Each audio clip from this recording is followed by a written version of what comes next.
Welcome, everyone. My name is Roger Berkowitz. I'm the founder and academic director here at the Hannah Arendt Center at Bard College, and thrilled to be with you today for the virtual reading group. We are continuing to read Hannah Arendt's last unfinished book, The Life of the Mind, which, as you all know, is in three parts. The first part is on thinking, the second on willing, and the third, unfinished, unwritten, really, on judgment. We are in the middle of the first book on thinking, and we're in the third chapter, which is called What Makes Us Think. Just to remind ourselves that the driving questions of the book, of her inquiry, are three, let's say. The first is, could it be possible that thinking is what prevents us from doing evil? Right? And she came to this question through her participation as observing and then writing about the trial of Adolf Eichmann in Jerusalem in 1961. And she sees that Eichmann was, in her mind, factually thoughtless in the sense that he simply spoke in cliches and protected himself against the world by not thinking. And he couldn't think from the perspective of other people. He couldn't imagine the world from other people. And she thought this is one of the reasons that allowed him to do the kinds of evil that he did. And so she raises the question, might it be that thinking could protect us from doing evil?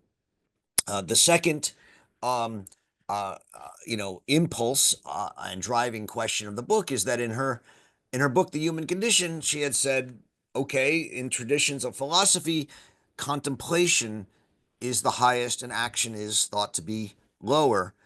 But she reversed that and said, in many ways, the human condition is the condition of acting, to be alive, to act. And she looks at this idea of action in the human condition. But she ends the human condition with this somewhat curious quotation ascribed to Cato by Cicero, in which Cato says, "Never is he more active than when he does nothing. Never is he less active than when he, or less. Never is he less alone than when he is by himself."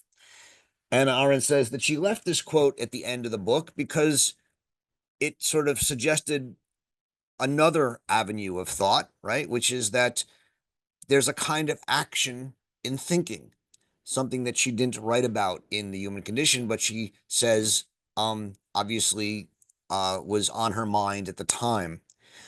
And so this book on the life of the mind and the chapter on thinking is not about thinking in the sense of contemplation as sort of, empty thinking. It's about thinking as action. It's about thinking as, can thinking actually prevent us from doing evil? And the third impulse, or the third guiding question of the book, is that thinking, she says, is not about the search for truth. It's about the quest for meaning, right? Thinking is not about cognition of finding answers to some problem. It's about uh, questing for meaning, and so those are the three driving questions that she has set for herself in this third chapter. What makes us think? She says that in generally, she's not asking the question of why we think, right? It's a subtle distinction, but one that's important. We don't ask why we think, because to ask why we think makes thinking useful. Thinking has advantages, or thinking works. Um, uh, and so she says we need to suppress the question of why and simply open ourselves to sort of the experience of those people who do think, and ask what makes them think, not towards some goal, but what drives them to think. Um, and she says there are a number of answers throughout history. The pre-philosophic Greeks she says, thought because they desperately wanted to live immortally, to be immortal. And the only way they thought they could be immortal is to immortalize themselves in poetry or works. And since poetry, Homer or Sophocles, immortalizes people, they thought in order to be immortalized. The philosophers who came after the poets, though, um, switched from thinking that poetry is what immortalizes us to thinking about ideas. If you can create great concepts or great ideas like Plato or Aristotle, you will be immortal. Um, but the philosophers, she thinks in an important way, make a mistake. Plato, at least, thought or began to think out of what he called wonder, thalmedzine, right? Wonder at the wholeness of the world, wonder at unity. She says you don't start thinking for Plato because you need to solve a puzzle. You start thinking because you sort of see the transcendental beauty of the world, how it all fits together in some way. You can't put it into language, you can't express it, but trying to articulate that wholeness um, is why she thought Plato thinks. Unfortunately, philosophers after Plato, right, replace uh, gods or the wholeness of the world with something called being, and replace religion with philosophy, such that being is simply what endures, and philosophy becomes this sort of solipsistic thinking about being in a way that has very little impact in the world, has very little worldliness to it. And so philosophers get consumed with these questions like Leibniz did. Why is there something rather than nothing? And um, Hegel says, well, all of philosophy is simply to reconcile the reality of the world with the rationality of our thought. And Nietzsche says that the reason we think is to affirm all that is in the amor fati. And then Sartre, of course, comes along and says, well, we think to be nauseous, to be totally appalled at the at the ugliness of the world. We don't think out of Platonic wonder at the wholeness of the world. We are nauseous at the um, utter uh, disgusting disgrace that the world has become, the loss of faith in unity and wholeness and greatness. And so these were the answers that she says were given by Plato, by the pre-philosophic Greeks. Um, and now today, we're in two more chapters going to look at two different answers to this question of what makes us think. Not simply wonder for Plato, or not simply being for the philosophers, but we're going to turn to the Romans first and then to Socrates. Now, the Roman answer, which she gives in section 16, which is what we are reading for today, um, says that instead of the Greeks, who think out of the experience of unity and affirmation, um, out of wonder and an awareness of the invisible harmony of the cosmos, the Romans, she says, um, think out of an experience of unhappiness, of of decline. Um, they think that their main experience, she says, was politics, right, not philosophy. But in a declining era, as the world of the Roman Republic is declining, and people like Cicero and Epicurus and Epictetus become cynical about the world, the Roman world, they turn to philosophy not out of wonder, but out of a kind of scientific interest in finding a cure for the despairing mind. And the sort of guiding thought of all Stoic Roman philosophy is nil admirare. Don't be surprised. Admire nothing. Stand aloof. Right? Don't wonder. Don't admire. It's the opposite of Plato in certain ways. And so the need for philosophy in Rome arises when the unifying power of the world has disappeared, when we feel that the republic is dying, right? And I think you can already start to see a lot of the uh, similarities with how I think many people see the world today. And by the way, there's a neo-Stoicism emerging today, which if you go to your bookstore, you'll see tons and tons of books on the Stoics and offering Stoic insights for today. And I think it's not an accident that at a time in which many people feel that the world is falling apart, um, there's a turn to Stoicism and the Roman answer to what makes us think. For Arendt, this need for philosophy in Rome arises when the unifying power has disappeared from the life of men. It arises out of disunity, out of being torn apart. Hegel, who in many ways is not a Romanist philosopher, obviously, but he deeply was inspired by a certain aspect of Stoicism, which is that for Hegel, all thinking and philosophy begins with the experience of the world being torn apart, torn apart. The word he uses is Entzweiung. Um, and this Entzweiung, this splitting into two of the world, um, requires us to think as a way of putting it back together. So Hegel is not a Roman philosopher, and so far as he still wants to put the whole world back together, but he is Stoic in the sense that he thinks that periods of happiness have no philosophy for Hegel. He says there's whole centuries in history where there was not one great thinker. And he says there's no great thinker because people were happy. You only have thinkers when people are unhappy. Thinking emerges out of disintegration. And for Hegel, what that tells us is that the great need of philosophy, what makes us think, if you want to think in those terms, from a Hegelian perspective, is reconciliation. We think because the world is out of joint, and thinking allows us to reconcile reason with the world to put it back into joint. So Hegel's still a worldly philosopher in that he's concerned with the world, but he's a Stoic philosopher in that he thinks out of unhappiness or out of a need to repair the world. And so, if Roman thinking is this kind of scientific cure for the break in the world, Arendt says that means it's practical.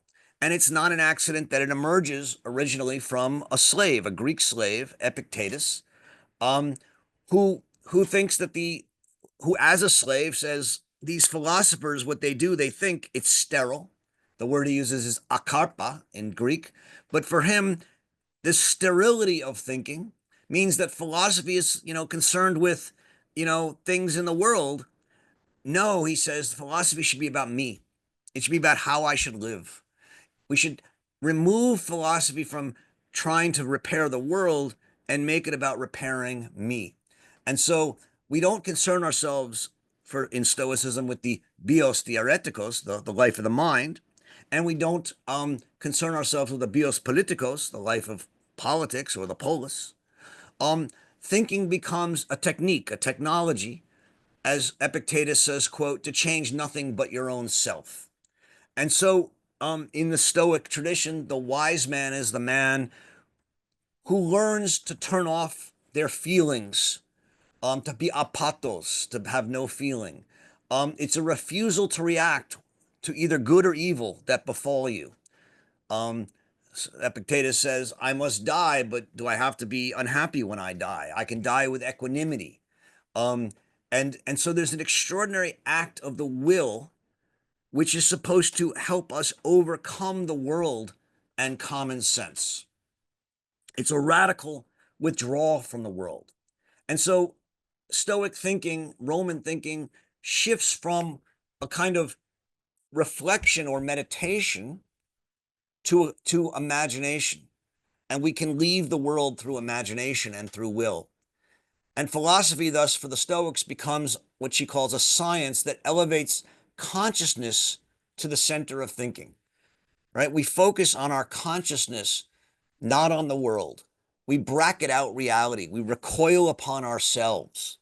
And this consciousness replaces the perceived tree that I see with the tree in my mind. And I imagine and use my mind in a way that I say that reality can't touch me, right? I can have equanimity, whatever the world can be burning around me, but I can live, in my conscious soul. And this is the emergence of a new idea of a person, a sovereign, independent person who is a kind of island unto themselves, a refuge from reality. I mean, even Plato's philosopher who sees the ideas and climbs out of the caves and sees the ideas goes back into the cave, right? And goes back into the world. The Romans, who originally were the most political people, um, they end up with this philosophy of repair and despair in which we end up with a consciousness that turns away from the world. Um, and and this is very efficient in many ways, the turning from the world to the self, because if you have a philosophy of nothingness, it brings relief. Nothing is important.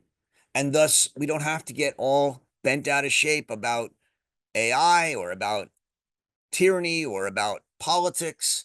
We can sort of, bracket out the world.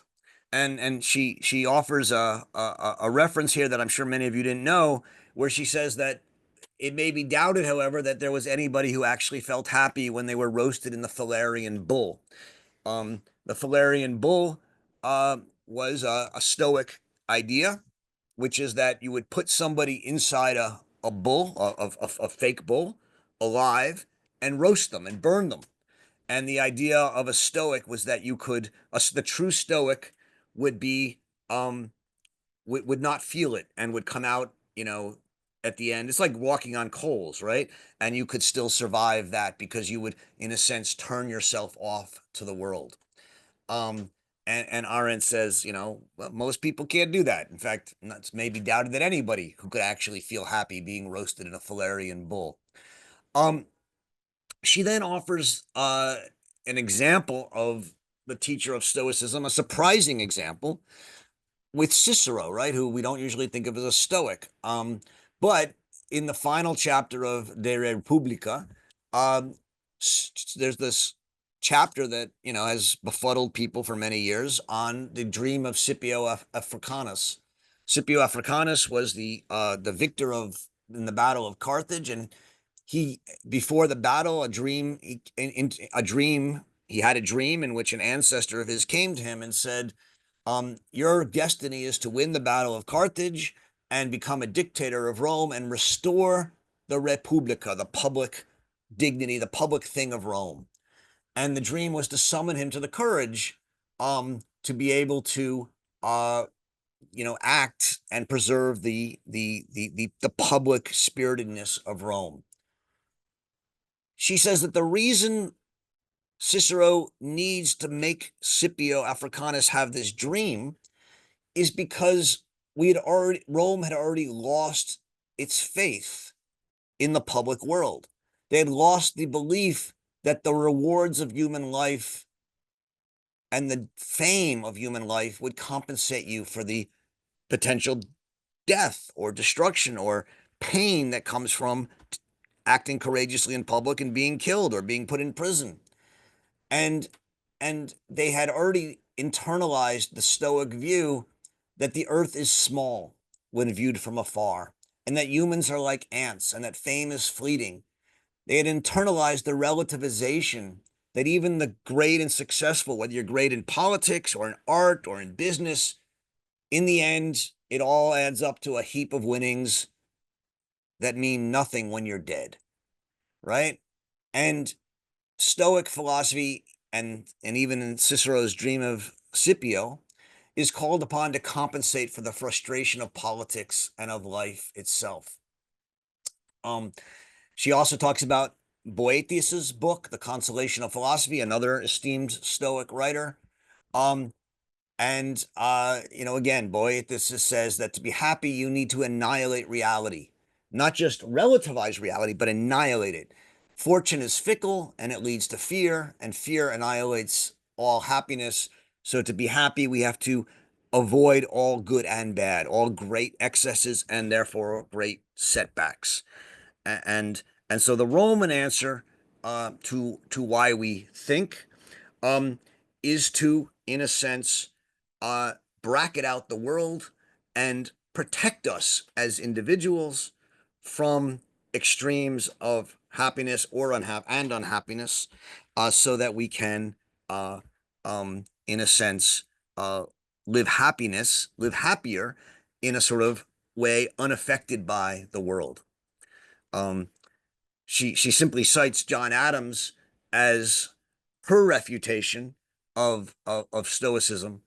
Adams writes, "A deathbed does show the emptiness of titles, right? When we're dying, all the titles and fame that we've won is shown to be meaningless." And he says that may be, however, shall laws and government be neglected because they appear baubles at the hour of death. Um, uh, Adams was as far from a Stoic as you get. He was someone who believed that you enter the fray and you act and compete, and that what makes us human is the desire to appear, to show, to act in the world and be talked about and acted by our actions. And so for her, we have now this idea of the Greeks who think because of an admiring wonder, and the Romans who act out of a hostile world and a need to escape it. She says, but even though they're different, they share certain things together. And this is the important transition to the next chapter on Socrates. Both the Greeks and the Roman um, understand that in thinking, we withdraw from the world. Right? Plato's philosopher may go back into the cave, but to think, while he's thinking, he withdraws from the world into the world of ideas, as does the Stoic. And all of them see thinking as abstracted from the world and also from our body, so that there's a kind of unreality to thinking, and the thinking, as she calls it, is a semblance. There is no actual thinker, right? Who has no body and has no emotions and is thinking pure reason. It just doesn't exist. And also, the thinker in both the Greek and the Roman tradition is independent. They need no one else. They don't need the world. They don't need others. They can think by themselves. And so this is the transition to paragraph 17, which she calls the answer of Socrates, right? Now, obviously, Socrates was a Greek, but she thinks of Socrates neither as a pre-philosophic philosopher or a pre-philosophic Greek, nor as a philosopher. Um, she says that we need, in order to have a different answer than either the Greek or the Roman answer, right? And she thinks that almost all of philosophy follows along the Greek and the Roman traditions, one or the other, or sometimes them in combination. In order to have an answer that's neither the Greek nor the Roman answer, we need to imagine a thinker who's not a professional thinker, right? Not someone who, as a profession, withdraws from the world and thinks in their little, ivory towers and colleges and universities and does that stuff, because she thinks that's already the problem, right? We need to think a thinker who both thinks and acts, right? Go back to Cato. Never am I, more active than when I'm sorry, uh, uh, never is he more active than when he does nothing, right? We need to understand the combination of acting and thinking. And she says, all right, we're going to explore that with the one thinker in the tradition who was not a professional thinker, who wrote down no doctrine and wrote down no philosophy, who wasn't trying to, come up with some doctrine that would tell you here's how to live a better life, or here's how to, organize the state, like Plato said, or here's how to cure yourself of unhappiness, like Epictetus and Epicurus said, right? Um, and she says, okay, you already know who I'm going to tell you. It's Socrates, right? And I'm not picking Socrates at random. Don't think I just said, oh, let's pick Socrates. Um, and I'm not going to talk about the real Socrates, right? She says, look, who Socrates was is complicated, and we have different sources and we don't know. But I'm going to use Socrates as what she calls an ideal type. I'm going to develop out of Socrates, I think, a coherent, meaningful, ideal type of a non-professional thinker who writes nothing down, but isn't a Greek thinker who withdraws from the world in order to find a unity of ideas, and isn't a Roman thinker who withdraws from the world to enter into my consciousness against the world. Um, and so she now wants to say, well, okay, how does Socrates think?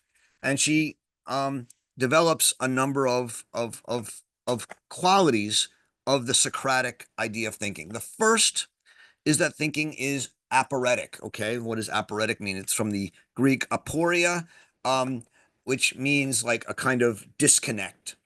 Uh, um, and thinking for Socrates moves in circles. When you start thinking, arguments move around, right? You start down a road and then you get to nowhere and then you start again. And the point is, it goes nowhere. It goes down a dead end, a Sackgasse is the German. The trouble with concepts like justice or courage or truth and happiness, like all of Socrates's discussions. And Socrates, what did he do? He went into the market, the agora, and he talked to people. And he said, what is courage? And they'd say, oh, it's this. And he'd say, oh, really? It's that. And he'd start asking questions. And then he'd realize, oh, I don't know what I'm talking about. The most difficult thing for the mind to comprehend are these concepts, these things like justice or courage or truth or happiness. And so um, uh, Arendt says, okay, take the example of an easy concept, maybe easier than truth or justice or happiness, like a house. She goes, what is a house? Well, we can say that a mud hut is a house or a palace is a house. We could have a country house or a ski house or a beach house. You can have a village hut, which is a house. You could have a city apartment, which is a house. But she says a tent is not a house, a nomadic tent. Why not? Well, because if you keep taking it up and putting it down, it loses our fundamental quality of what a house is, that it's a stable dwelling um, to be housed in. Is a tenement a house? Well, it's an interesting question. She doesn't raise that. But that's the kind of question. And those are the kind of questions that Socrates would ask. And in asking them, he shows us that we think we know what a house is. And suddenly, by asking these questions, it unfreezes the language. And thinking, she says, for Socrates is operatic in that it leads us into these crevices, these holes in which we start to lose our conviction that we know what a house is. And this unfreezing of thought, which was called in the Middle Ages meditation, um, is now what Socrates thinks of as thinking. Okay, the second quality of thinking for Socrates is that it's based in talking. She says, and this is a line I've said to you in many times, it's one of her favorite lines in the late in her life. She says that talking about piety, justice, and courage can sometimes make men more pious, more just, and more courageous. Well, how does it do so? Not by giving definitions, right? Socrates, in none of the dialogues that are thought to be Socratic dialogues, does Socrates ever end at a definition. He ends in confusion, he ends in aporia.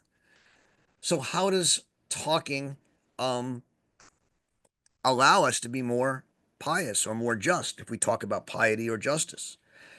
All right. In order to explore that, she says there are three metaphors that Socrates uses to describe himself as a thinker.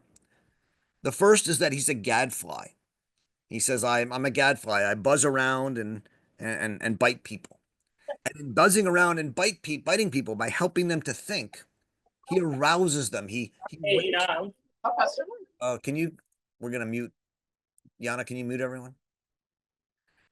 He arouses people. He wakes them from their dogmatic slumbers. He makes them see their prejudices. The second metaphor is a midwife, that he delivers others of their thoughts. He shows them their errors. He purges them of their opinions. And the third metaphor is a stingray, that he paralyzes them.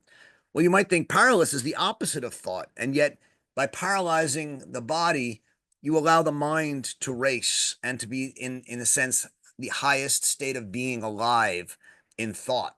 Even though your body is paralyzed, your mind is alive. All of these three metaphors, the gadfly, the midwife, and the stingray, combine to lead us to the fundamental metaphor of thought that Socrates uses, which is that thought is like the wind of thought that clears things away, that when a wind blows through, everything is strewn about. There's the storm of thought, the current of thought. Um, and so, philosophers like Heidegger, make a lot of this and call thought, talk about the storm of thought, um, and and then um, and then say that what philosophy does, as opposed to thinking, right, is freeze the concepts to seek refuge from the winds of thought. And this is why philosophy has become so dangerous for Arendt, because it freezes things, whereas thinking unfreezes them in the Socratic sense. Now, here's where we get to the really fun stuff, because for Socrates, since thinking is like the wind and it strews things about and it knocks things over and undoes things, thinking is dangerous, right? And you all know this famous line of Arendt's, which she here uses and is also used in the text Thinking and Moral Considerations, where she says, there are no dangerous thoughts. Thinking itself is dangerous, right? One of her more famous lines. The great danger in thinking is that it leads to nihilism, or in fact, it is nihilism. It breaks up all of our prejudices. And that means all of our ideas of ethics and all our ideas of justice and all our ideas of morals. Thinking, destroys what we have taken for granted. Certain moral, whether it's Christian or Muslim or Jewish or whatever, it undoes the shibboleths. And so at the very core of thinking in the Socratic sense, we have this danger of unfreezing and opening us to nihilism. And so that might make you think, oh, well, therefore we should not think, right? And not thinking would be safe. But she says not thinking is not safe either, because if you're not thinking, right, you get used to simply obeying the prejudices and the rules and the customs. But the thing about that is, if you're used to obeying, it's not because you agree with the customs, it's just because you're used to obeying. You're not thinking. And if someone comes along and replaces one set of customs with another, you just obey those. And of course, she's thinking about the Germans under Hitler and the Russians under Stalin. Um, but we could be thinking about, today, the replacing of liberal rules and values with illiberal rules and values. And so if you simply say people should obey the rules and values because rules and values are good, she says that's dangerous too. And she thinks that's even more dangerous than thinking. The danger in thinking really is that those who are aroused to think and who see, therefore, that the morals and customs and rules that they've obeyed and that they've taken for granted are no longer valid or no longer true, they are not paralyzed by thought like they're supposed to be, like by a stingray, but they're made cynical and they take license. They say, well, if I can't be pious, I can be impious. And that's the danger of, that's the real danger, is that people simply free themselves through thinking from our morals rules or our prejudices or our customs, and think therefore there are no rules, there are no customs, I can do whatever I want. And that's the danger. But for Socrates, thinking doesn't have to lead that way, right? And for Arendt, it certainly doesn't have to. if we understand thinking as driven by a love, an eros of wisdom, well, if you only love what's beautiful, right, then we never think about what's evil, and then thinking can't do what Arendt wants it to do, which is to, in a sense, protect us from evil. And the question is, can thinking in its destructiveness, despite its destructiveness, or maybe because of its destructiveness, protect us from evil? That's the topic of the next section, chapter 18, on the two and one, and how thinking can, in her mind, still protect us from evil. We'll get there in 2 weeks when we reconvene. We're not meeting next week, but you have 2 weeks to think about it. And so we'll get there. But for now, we now have these 3 different answers to the question of what makes us think. The Greek answer, right? Wonderment and sort of this whole totality. The Roman answer, the sort of recognition of decline and despair and the need to cure ourselves and turn into our consciousness. And the Socratic answer, the wind of thought, which is to open up the frozen concepts, but not in a way that simply leads to impiety and cynicism, but opens us up to the possibility of thinking more. All right, I'm going to stop there. A lot to talk about in these sections. As you all know, one can enter the conversation through the chat, which is already quite active, and thank you very much. Or you can go down to the react button and raise your hand and join the conversation that way. Yana, maybe if you can also pull questions out of the chat that you think we should address at some point, that would be helpful as well. Does anyone want to start today?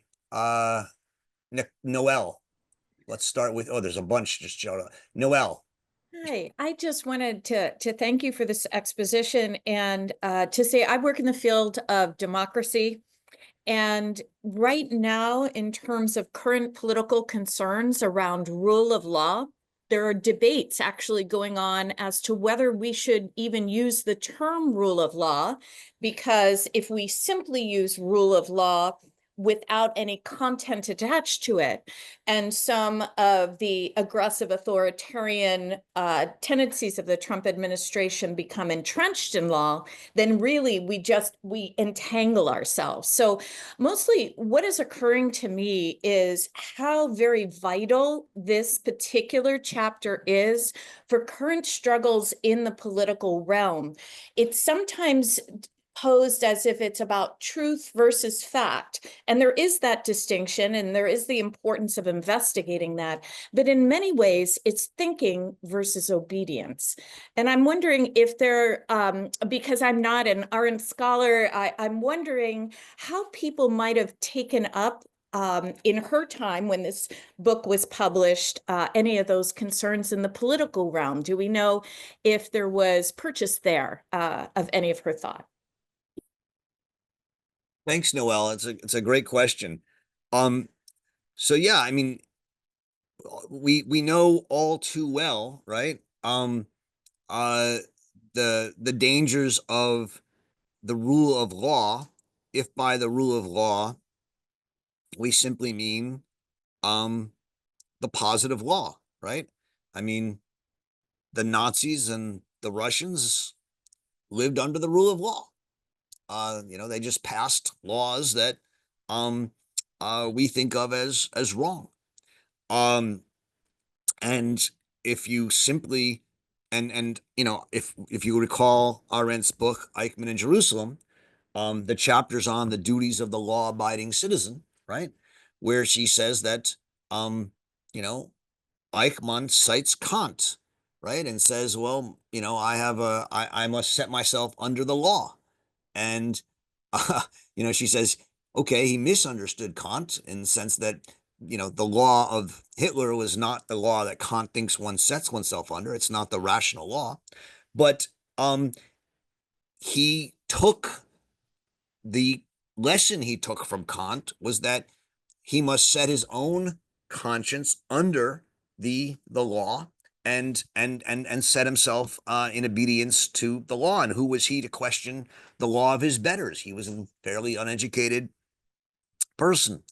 Um, and so Arendt, in Eichmann and other books, and in her essay on civil disobedience, talks about the need to understand the law as more than simply the positive law. The rule of law doesn't mean that you just disobey any law you don't like, right? But it does mean that there have to be times, and there are times, when the positive laws are so fundamentally and flagrantly wrong that you have to set yourself against them, and you have to have the courage to do so. That's what she celebrated amongst the acts of resistance in the book Eichmann in Jerusalem. That's what she defends and celebrates with what she considers to be the great American tradition of civil disobedience. Um, uh, and so you know, to do that requires thinking. Now, the thinker doesn't himself or herself become an activist, but the thinker themselves can become an activist in one situation. And this is what we're gonna read about in 2 weeks when we read chapter 18 or section 18, right? There are moments when the thinker, confronted with their ability and their insight into the complete wrongness of a law, stops and thinks, and doesn't then say, oh, well, since the laws are wrong, I can do whatever I want, but stops and thinks and thinks and thinks. And in doing so, doesn't obey the law because they're thinking. And in thinking, they stand apart from those who are obeying the law, and they make others think. We'll talk more about this in 2 weeks when we read section 18. But this is where, you know, Arendt says that even the thinker who has nothing to say about evil can actually impact the doing of evil simply by thinking, and in thinking, standing apart from those who show themselves ready to obey evil. And that's sort of the next step, but we'll get there next week or in 2 weeks. Thank you. Yep. Thank you.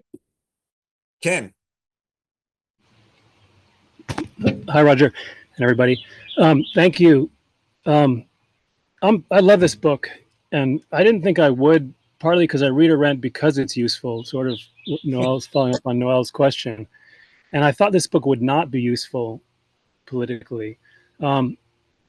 But I love it because I think what she's doing is she's dissecting the life of the mind. She's like spreading it out like a cut open frog, but she's trying not to kill the frog, which is really a hard thing to do. She's trying to find the life in it as she's doing. And I think she has to do that for a reason, which is that it's about thinking as an activity. So my questions I think it might seem petty, but I'll try to justify it, which is that, does she actually say that Eichmann is thoughtless, like you said earlier, or does she accuse him of thoughtlessness? Because they're very different. I think there's a lot of confusion around that. I think of like Bettina von Stagneth wrote that beautiful book, Eichmann Before Jerusalem, and I don't think she understood the difference. I think she said Eichmann had lots of thoughts, so therefore he was a thinker. And what Arendt says is she accuses him of thoughtlessness, which is the activity. I don't think she would ever say Eichmann didn't have thoughts, but they were sort of like his words and his ideas. They were frozen, they were rhetorical, they were habitual, and they were dead. And I mean, partly, Jeff. I mean, part Ken. Sorry, excuse me. I mean, there's some. I mean, to some degree, we're playing with language here. You know, she thinks Eichmann. She says it's wrong to say Eichmann wasn't intelligent. And it's wrong to say that Eichmann didn't have ideas. Of course, he had ideas. He had a lot of ideas, and one of the reasons he rose up in the ranks was that he, was adept at having ideas and carrying them out. but she says he was thoughtless, and I don't know how that's different from saying he was, there was a thoughtlessness there. What she means by thoughtless or thoughtlessness is that he couldn't think from the perspective of others. He had ideas. He could calculate. He could reason, but he couldn't think. Um, and so um, I don't think I don't think it makes a big difference whether you say, you know, that there was thoughtlessness or he was not thoughtful. He was neither in her account. But doesn't mean he was someone who couldn't reason or calculate or wasn't intelligent. Well, the reason I'm bringing it up is because I think it does matter. I think that the way she's making these minor separations, just to say that when we say thoughtless, it sounds like he had no thoughts, and Yeah, but that's all. she doesn't say that. I don't know where, you're saying that. I mean, No, again, you said that, Roger. well, You no, said you said you're thoughtless. saying that she said he's thoughtless. No, I'm saying Well, she she doesn't does say not. he's not thoughtless. I mean, these are words you're putting in her mouth. I mean, she No, doesn't say she's she doesn't careful say about that. it. Okay, well, let me continue, which is just to say, I also, whenever you say she has Eichmann, I think she's haunted by Eichmann on one side, and I think she's haunted by Heidegger on the other side. So, it would be an easy solution to say that thinking solved that problem, but I don't think it solved the problem for Heidegger, who she saw as a thinker. And so this whole spreading out that's happening in the book, think the life of the mind, which we collapse into thinking, is now thinking, willing, and judging. And I think the part of Heidegger, I think that forced the book to separate judgment from thinking, that his judgment was really off. He may be thinking, but not judging. And that's a question, if you agree with that. And then I also think she separated willing further out and she puts willing over there with reason over there with willing in order to sort of save Kant that if if reason was part of thinking, it wouldn't be a problem either. But she's saying reason's not a part of thinking, it's part of willing. And that sort of mapping and spreading out seems minor, and that's why I'm sticking on that one point. But I think it's really important to the book. It's like a mapping that's going on and a spreading out of the ideas. Okay. I her approach to Heidegger is not is something else. She thinks Heidegger gets caught up in trying to make his thinking useful, and thinking that he can, um, in a sense, change, instruct the Nazis, and he thinks he can, in some sense, use the Nazis to, reform German education in a way that will make the world more thoughtful. She thinks he was naive for doing so, and he let himself be used. And after about 9 months, he realized it and he withdrew. Um, and that's her analysis of Heidegger, is that he let himself be used because he was deceived to think that his thinking was powerful enough to impact the Nazis, and he was wrong. Um, and that's her analysis of Heidegger. Whether it's right or wrong is a different question. Um, I generally accept it, but not everyone does. George. Okay, I'll be economical. I just wanted to get your opinion on another way, a fourth way of thinking. I'm talking about the first part of your talk about the Greeks and the Romans. And I really wanted to get into that. So I did some reading and I came up on a book called Culture and Sacrifice that was really fascinating to me because the author of this is an English antiquarian, believed that this all started way before the Greeks, and he came up with a fascinating theory in the pre-agriculture days with the hunters, where strength was gotten by killing the prey, and the same thing, strength was developed and eating the prey, and the same thing with enemies. So it started with the barbarism of cannibalism. And that, he says, has persisted, but in a funny way, in the sense that this all when agriculture came by, when civilization came by, was not forgotten, but was sort of put off as a side into human sacrifice. And but it was still the same thing, was transactional. It was all economics. That is, the Greeks wanted to satisfy the gods. The Romans wanted to satisfy the community. They both wanted to perpetuate the community in two different ways. The Greeks wanted to make it immortal. The Romans, along with many of the moderns, wanted to make it finite and not have to do anything with the gods, but still that the sacrifice of the other, or the scapegoat, would be something that would be desirable because it would be the right thing to do. And this is still what we're doing now. The duality is still, again, when we're talking about sacrificing refugees or sacrificing a particular religious or racial group, we're still dealing with that version of cannibalism. We're trying to save the community by official sacrifice, except we're no longer sacrificing maidens because they're too close to us. But All right, George, let me just, I don't quite understand why we're talking about sacrifice here, but I mean, Because it's I think far this- away from what we're doing. Not really. Well, all right, I'll stop with that. I'm But sorry. I think that it's sort of the basis of much of the dualism that we're talking about good and evil. Okay, I'm going to leave that as a comment. All right, because I don't know how to respond, to be honest. Okay. Okay, Vigdis. Yeah, I find much interesting here, and as I often do, I look for the pearls in Arendt's writing, and also those I find very valuable myself, and also what I think is very central to her thinking. So the first is in the new edition, where she talks about the Roman on page 154, where she talks about their experience of thinking. And then she said, but also the curiously extreme theories of the power of the mind over the body, which are so obviously refuted by common experience. I think that's a very Arendtian sense. And she shows us, she puts us into this, what are we experiencing? And since she always is about thinking from experience, that is in a way a critique of the Romans that is, to me, very Arendtian, and to me also very much to live from.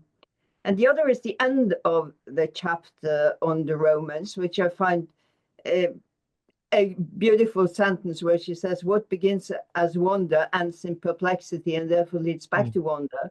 And how marvelous that man can perform courageous or just deeds, even though they do not know, cannot give account of what courage and justice are, which I think is very true. We kind of recognize it, but if you ask to define those concepts, you end up in kind of, you never reach an end with it. Yeah. And the last thing is kind of related to this, her own thinking. And to me, this is about where she says that practical, this means that each time you are confronted with some difficulty in life, you have to make up your mind anew. And when she says that to think and to be fully alive are the same, and this implies that it must always begin afresh. It is an activity that accompanies living, and it is concerned with such concepts as justice, happiness, virtue, and so on, which language itself offers us as expressing the meaning of whatever happens in life and occurs to ourselves while we are alive. And I think this is, I mentioned a couple of times ago, what she says in this Hannah Arendt, this conference on her, when she mentioned that all I've said and all I've written is tentative. And I think this relates to exactly this kind of, we always must begin afresh. And maybe, this is kind of question, maybe her utterance at that conference means that, please think about what you do, always think about things over and over again, and you have to make up your mind over and over again. So do you think that can be, that is what she have in mind when she talks about that everything she has done is tentative. Yeah, thank you. Yeah, so those are great, three great things to pearls, as you call them. The first one, where she says that that the Romans had these extreme theories of the power of the mind over the body, which are so obliviously refuted by common sense. I mean, she's here talking about Boethius, but she also mentions as well those who think that you can go into the Phalarian bull and not feel the fire. And there's a kind of mind over matter aspect to this. I mean, some of this, is part of a kind, there's a whole tradition of this, of, yogic or Buddhist meditation or other meditations where you, in a sense, can control your pulse or control your bodily feelings. And I think these are real things to, and yet there's an extremity to it that she is worried about. The second point you mentioned, which is the very end of section 16, is a beautiful couple sentences which I didn't talk about, and it's good that you brought them up. Where she says, "What do we mean when we use these concepts, these words?" Um, and and she says, "But the original wonder of thinking is not only resolved in such questions when we ask, well, what is justice, or what is truth, or what is a house, since they remain without answer, but the original wonder is even reinforced. What begins as wonder ends in perplexity, and therefore leads back to wonder. How marvelous that men can perform courageous or just deeds, even though they do not know, cannot give an account of what courage and justice are." And I think that's really an important passage. So thanks for bringing it up, Vigdis. I mean, thinking is never going to tell you what justice is. It's never going to tell you what happiness is. It's never going to tell you what the law is. Go back to Noel's question, right, about the rule of law. You know, we're never going to know what the actual law is. The law is not knowable by man. It's not. It's something that we have to think about in each particular case. That's Kant's conclusion of in the groundwork of the Metaphysics of Morals. Now, he also wrote a book, The Metaphysics of Morals, in which he offers the law, and it's always been seen as a tension in his work, rightfully so. Arendt's answer, of course, is that the second book, The Metaphysics of Morals, was written when Kant was going senile, and he just, messed up. But it's an irreconcilable, or at least potentially irreconcilable part of Kant's philosophy.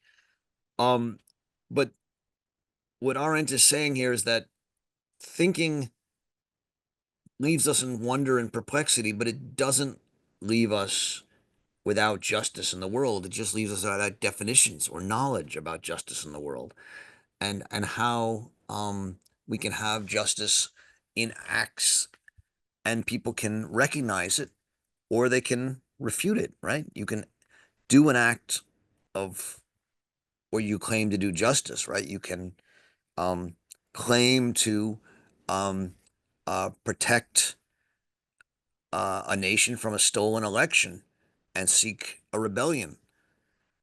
And people can judge that without knowing what justice is, because they can make a judgment about justice absent a definition of justice. That's what she's saying here. And obviously, as we approach in certain parts of this text the question of just judgment as opposed to thinking, those kind of questions will emerge. So yeah, I know there was a third part you asked about, but I think we talked about that. I just thought I'd focus on this question about how things like justice and happiness and courage can exist not through philosophy, but through action and living in the world. So thanks for that. Thanks to you. Leaf. Hi, Roger. Yeah, I hope I have a question in here somewhere, but you're pretty good at jumping off from just plain statements. I'm in the Mary McCarthy version, and sort of near the end of today's reading on 177, there was a part where she describes sort of the banal evil thing, which I think if it had been in the report, maybe it could have done away with some of the objections, although a lot of the people who objected to the book never even read it. I'll read my sort of shorter version of it. By shielding people from the dangers of examination, non-thinking teaches them to hold fast to whatever the prescribed rules of conduct may be at a given time in a given society. If somebody wishes to abolish the old values or virtues, he will find that easy enough, provided he offers a new code, and he will need relatively little force and no persuasion to impose it. And then she switches to talk about the resistors, those who to all appearances are the most unreliable elements of the old order, will be the least tractable. So those pesky people who have critical thought and have always made things so difficult for us, they actually hold the order together when there's right-wing revolution happening, right? But she didn't have to say that she was talking about Nazi Germany. It was so clear. And then in the next paragraph, she makes it explicit. And then she talks about re-education, which was very interesting to me because I'm just reading this book by Susan Neiman called What We Can Learn from the Germans, which was written 10 years ago, well after reunification and what they started the Vergangenheitsaufarbeitung, the re-education or the learning from the past. But she talks an awful lot about how the East had sort of already started doing that, but in a way that was not exactly honest. It was like, they're the Nazis. We were always fighting the fascists. We're communists, and that's what we've always been about. And you know, part of it was true because so many of the fascists had run to the West because it was safer for them. But you know, I remember this instance when I went to the Jewish Museum in Berlin with a girl who was raised in the West, and she'd obviously been taught this working off of the past in her high school. But when we went through this one sort of part about the Holocaust, she got sick and she actually had to leave. And, you know, Neiman's book was writing about this 10 years ago, and AfD was already rising. So I guess just sort of what my question was what, oh, and I also wanted to mention that there's this notebook that Heidegger wrote that hasn't been published yet. In it, he said the Allies' unwillingness to let him take a teaching post again is worse than anything that the Nazis had ever done. I mean, it was just unthinkable thing to say for an otherwise pretty smart guy, right? Yeah, the Black Notebooks. Anyway, sorry, I hope there's a question in there somewhere for you. Thanks, Leaf. Yeah, just the Black Notebooks have been published at this point. I think all of them. And you can watch on YouTube my discussions of them if you're interested.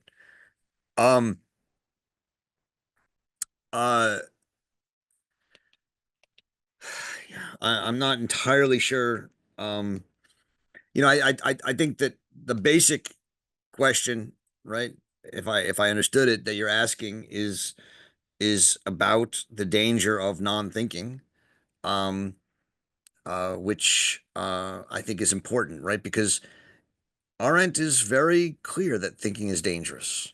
And you know, we're seeing that right now, right? I mean, one way to understand a lot of what's going on is that after World War II, there was a fear of thinking, of too much thinking, of too much democracy. And so we largely put like good, well-meaning liberal experts in charge of much of the world. And they did a good job for a while. And yet um people, people were told just trust us and it'll all get better and keep getting better and get better. And suddenly, after the financial crisis and other things in 2008 and 2009, the world started, questioning it. People started thinking. And yet, for many people who think, and for most people who think in this way, it doesn't lead to paralysis. It leads to, well, piety is not real, so I can be impious. Liberalism is a joke, so I can be illiberal. Experts don't know anything, so anyone's an expert, right? And this kind of libertinism of nihilism of thinking is the danger of thinking. At the same time, as you rightly said, there's the danger of not thinking, which is to simply obey whatever new rules come along. And so, people are told, go and arrest, anyone at a traffic stop, or go and knock people's doors down if they, even if they're on a legal visa, but they, one day, went through a stop sign or something like that. And they do it not because they often think it's right, but because they, that's what the law tells them to do. It's sort of a good bureaucratic response. And that's the danger of not thinking. And so what does that tell us? It tells us that not thinking is dangerous. A little thinking is also dangerous. But the kind of thinking Socrates tells you to do, right, where you're completely paralyzed by it, is very rare.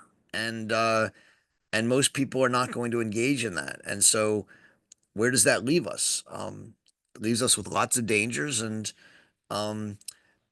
not too much hope, I don't think. The next section in 18, she's going to talk about, what might be the powerful impact of those who think on other people who are not thinking. And can that impact be meaningful? And that's what she's going to raise in the next chapter. But I think that these are difficult questions, and to some degree we have to remember that these are ideal types that she's talking about here.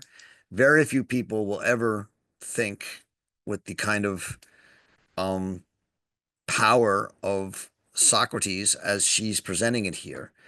It's a rarity. And so we have to also remember that as well. So thank you. Julia. Yeah, hi everyone. You just started to answer my question already with your last sentence on the ideal types. While I'm reading, it's getting harder and harder for me to imagine this place where we go when we think, when we withdraw from the world.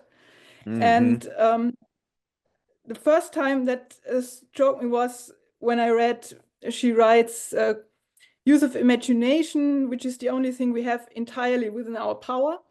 And then you said earlier, freeing ourselves from prejudices. And just this morning, I started reading your paper on prejudice, and I'm thinking, how can we really free ourselves from our prejudice? It's only when we already reflected on that. And so that means when we withdraw from the world, we take the world with us. We take our prejudices with us, our stereotypes, our history, the concept of the world. And it's getting, like I said, harder and harder for me to imagine this place where we go. And I'm starting to ask myself, how can we really withdraw from the world? Or is it all just an academical question? Is this just an ideal type like Socrates who can possibly do this, but I will never be able to? That's a great, well, first of all, no fair using my own writing against me, but okay. Julia, the question about where are we when we think is actually the title of chapter 4, which we'll get to in 2 more sessions. But you know, and the answer is she gives is the nowhere. Or the second answer she gives is the gap between past and future. Which many of us know from the introduction to or the preface to Between Past and Future. The where of the thinking, ego, you know, is obviously as I said, it's a very difficult thing, and very few people will ever be able to do it, let alone do it frequently in their lives. It'll generally be something you can only do, you know, at very rare instances. And that doesn't mean though that it's totally inaccessible to us at some level. There are different, you know, levels of thinking between past and future. And yet, those who think, she believes, are not, you know, there are people who do. I mean, she writes a whole book about them, right? In Men in Dark Times. People who stand apart and provide a light in dark times. And she has this idea that these people who do that are able to impact the world, not by the content of their thoughts, but by their thoughtfulness, by their standing apart, which encourages and inspires others to also stand apart and think for themselves. You're absolutely right. We will never reach a kind of thinking that is free from all prejudices. There is no such human thinking. It would be a kind of, I mean, there's all this interesting research being done on artificial intelligence and the prejudices of artificial intelligence, because it itself is, you know, educated on human thinking, which is always prejudiced. There is no non-prejudicial thinking. But that doesn't mean that we should just accept our current prejudices and stop thinking. For Arendt, part of what it means to be human is to have prejudices, but part of what it means to be human is also to be able to free ourselves from those prejudices, which doesn't mean to free ourselves from all prejudices, but simply to open ourselves to new ones. That's not necessarily progress, right? Moving from one prejudice to the other. Some people may think of it as progress. People think of it as maybe regression. But it is human. And one hopes that as we move from prejudice to prejudice, we will do so thoughtfully in a way that makes our new prejudices, at least temporarily, better than our old ones. Now it may in some ways make them better, in some ways make them worse, but in a way that matters to us makes them better. And that's actually how she once defines politics, right? That politics is the effort to question our prejudices and move on to other prejudices that are more seen as more just or more acceptable at the moment. So yeah, this ferment of thinking, doesn't come out of nowhere. And yet, in order to think ourselves out of somewhere, we have to put ourselves in something like nowhere, this between past and future. But we'll get there in that one. That will be in 3 weeks when we read sections 19 and 20, and chapter 4. So thank you, Julia. Oh, cool. I'm looking forward to that. Thank you. Thank you. Hans Peter. Are you there? Yeah, I'm here. Sorry, it's Lori, actually. Oh, hi, Maury. I got a little lost in the Roman, the Greek and the Socrates. There are enough threads that I think I could latch onto, but the Roman section, can you just come up with the core 3 or 4 things that's supposed to be telling me or enlightening me? I'll try. You never know. The Romans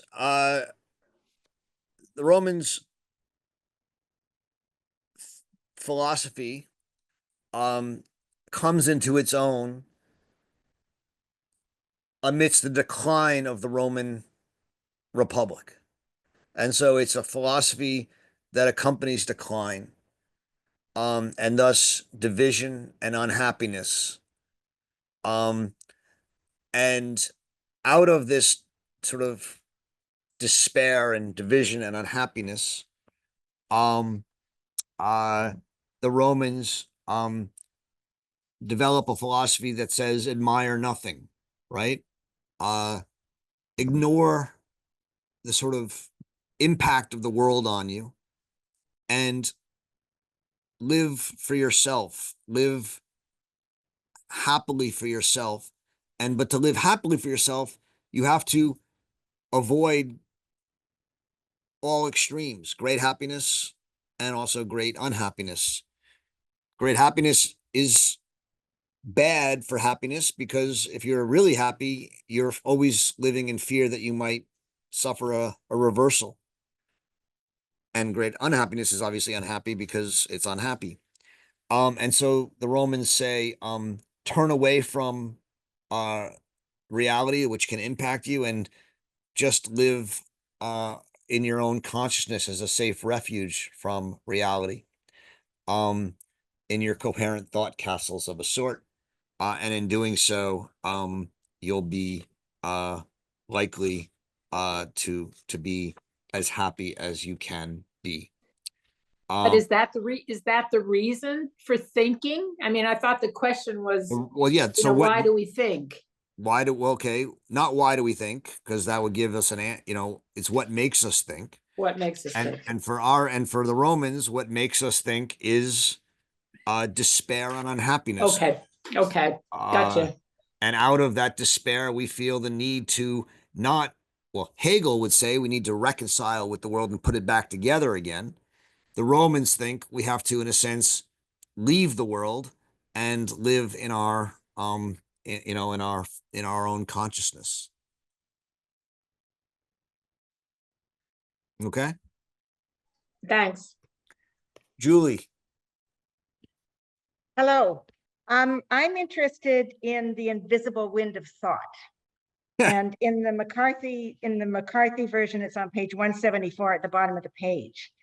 And I'm just wondering whether this wind, and it's a little bit in relation to what Julia was saying as to where one goes to when you think, whether or not this wind can be called upon in order to be able to get one out of ways of thinking which have become habitual or stayed, and whether perhaps there's an alternative, because she finishes at the bottom of the page saying it is in this invisible element's nature to unfreeze, as it were, what language the medium of thinking has frozen into thought.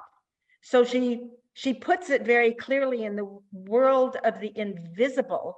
And I'm just wondering whether there might be ways to sort of visually stimulate these like use the visual to stimulate, to be the wind that can bring you into new forms of thought. Well, isn't the wind a visual metaphor? Or I mean, The wind is invisible, but the impact of it is visible.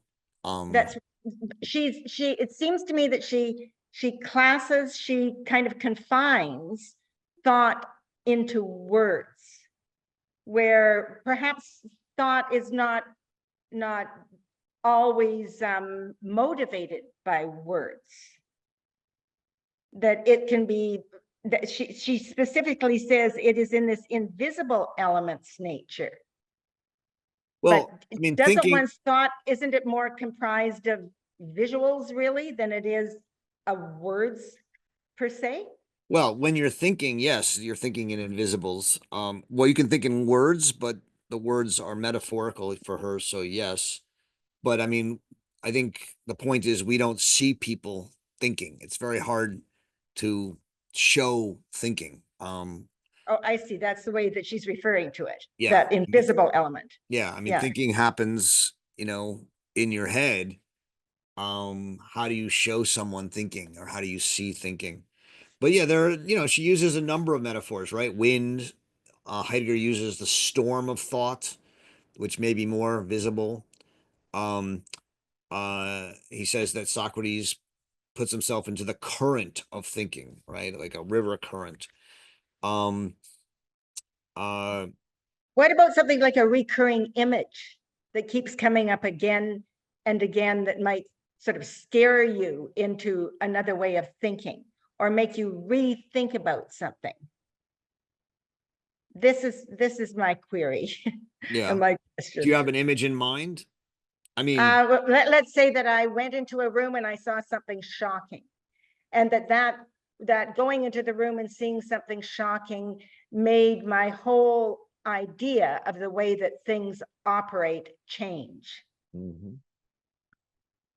Yeah, I mean, the metaphor of a gadfly or a stingray, right, is sort of Okay, like that's that. right. That would be the gadfly, I guess, wouldn't it? So yeah.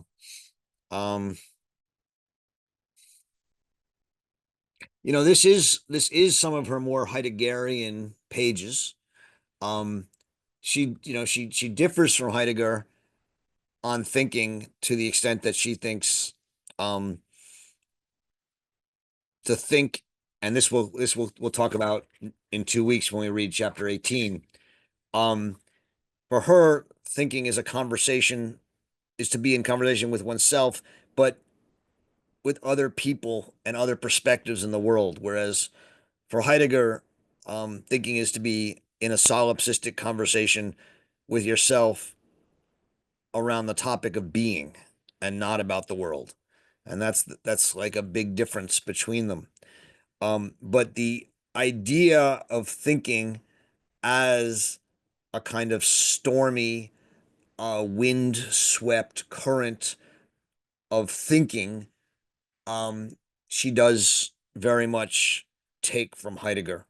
And the idea of Socrates that she is here offering as an ideal type is very much taken from Heidegger and from a number of his places, but including his book, What is Called Thinking, or Was heißt Denken. And there's a footnote 98, on page 164 in the critical edition, where she cites a long paragraph from What is Called Thinking, makes this quite clear. So just put that there for now. Okay. We got time for one last question from Miriam, and then I'm gonna have to go. Hi, Miriam. Hi.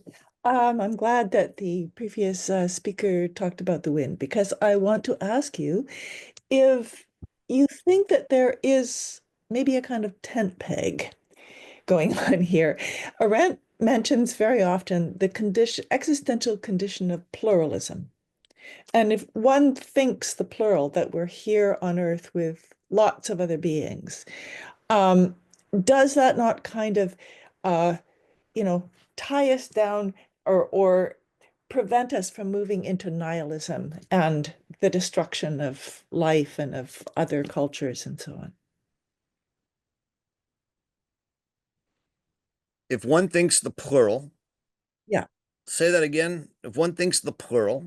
If one thinks of the plural, isn't that I have, I'm trying to avoid some problematic terms like common sense or common ground or Yeah.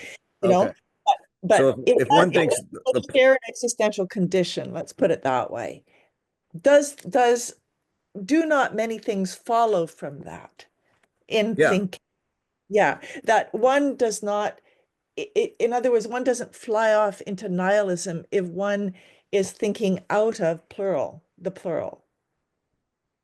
Well, so if one thinks the plural, right, then it's much harder to articulate a stable concept of truth or justice, certainly in a political sphere. And so I think you're right that in many ways plurality as the fundamental condition of humanity is connected to our capacity to think, which frees us from frozen singular concepts of truth or justice or courage or things of that sort. And so one could say that therefore plurality in thinking open us up to nihilism, which is what she's saying, but that it doesn't have to, insofar as you don't have to, the result of thinking doesn't have to be simply saying, therefore, since there's no absolute truth, nothing is true. There are different ways that things can be true, right? And her, her thinking about truth or justice is that we have to build truth and justice from the bottom of finding a common world and common sense, not by having it imposed from the top. That's why thinking about justice and piety can make the world more pious and more just, because as you think and you talk about, I'm talking about it, you find what you share with other people, and in finding what you share with other people, you start to build a common world that we can share. It may not be the exact common world you want, and it won't be the common world they want, but it's a common world we can share amidst our plurality. And that's Well, I think if I think about Arendt's own context with the Nazism, that Nazism said essentially that these people shall not exist, Yeah.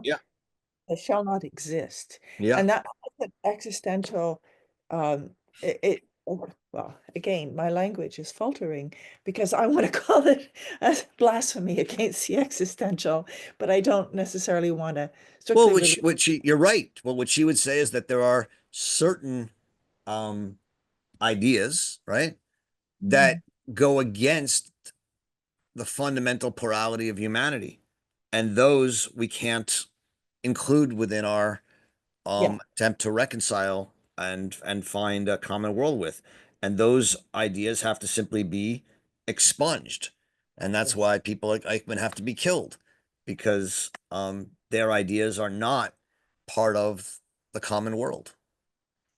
I would agree with that. Yeah. Yeah, so would she. That's what We're in heated agreement. That's what I'm trying to talk about, is a kind of tent peg that, you don't go so far withdrawn in your thinking that you can erase the rest of the world. Perfect. Thank you, Miriam. Thank you all. I have to run, but it was great talking with you today. We will meet again in 2 weeks to read section 18. It's a short section, but it's a good one, and we'll talk more about Socrates and thinking in 2 weeks. Enjoy reading Hannah Arendt, and we'll see you then. Thanks very much.